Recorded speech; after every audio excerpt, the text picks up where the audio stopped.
Saudara yang kasih dalam Kristus, kalau kita belajar sejarah tentang kemerdekaan bangsa kita, konsep kemerdekaan yang ditanamkan oleh para pemimpin kita pada saat itu adalah kemerdekaan yang bersifat tetap, bukan semu. Kemerdekaan bukan karena hadiah dari kebaikan penjajah, dan juga kemerdekaan yang bukan tanpa perdamaian, artinya masih berada dalam kontrol suatu bangsa penjajah.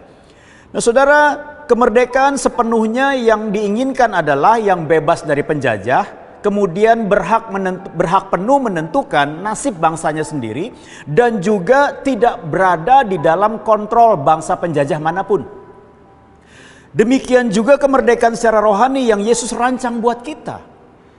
Dia ingin kita benar-benar merdeka, dia ingin kita mengalami kemerdekaan yang utuh. Sehingga Yohanes menuliskan di dalam Yohanes pasal 8 ayat 31 sampai dengan 32 dan 36, saya akan bacakan.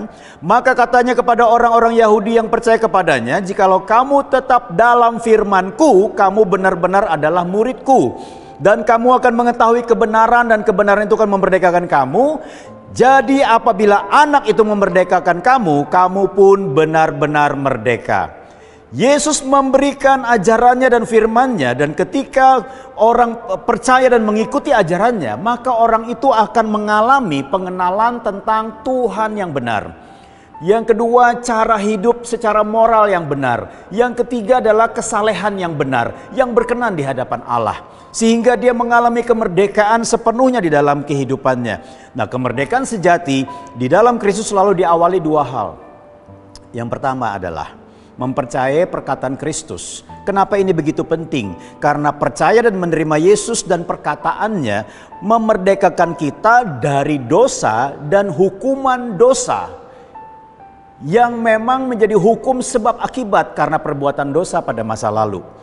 Nah, ini sangat penting diselesaikan terlebih dahulu sebelum kita mengalami benar-benar merdeka, sebelum kita mengalami kemerdekaan yang sejati. Dan ini telah diberitakan oleh Yesus di dalam kehidupan kita melalui Injil. Hal yang kedua adalah mengikuti teladannya. Mengikuti ajaran Kristus dan teladannya menjadikan kita sebagai muridnya, sebagai orang yang mengikuti apa kata gurunya dan apa yang gurunya lakukan. Kemudian membuat kita menemukan kebenaran. Artinya apa? Dari ketaatan kepada ajaran Kristus, kita bisa menyimpulkan, kita bisa menarik kebenaran-kebenaran yang menetap di dalam batin kita, sehingga kebenaran itu menjadi dasar daripada ketaatan kita, dan kita benar-benar merdeka dari kebenaran lama. Kemudian yang berikutnya, tentunya kebenaran-kebenaran baru yang kita temukan di dalam Kristus akan mendatangkan kebiasaan baru yang selaras dengan firman Tuhan. Inilah tanda otentik dari orang-orang yang merdeka, yaitu cara hidupnya yang selaras dengan kebenaran Kristus. Tuhan Yesus memberkati.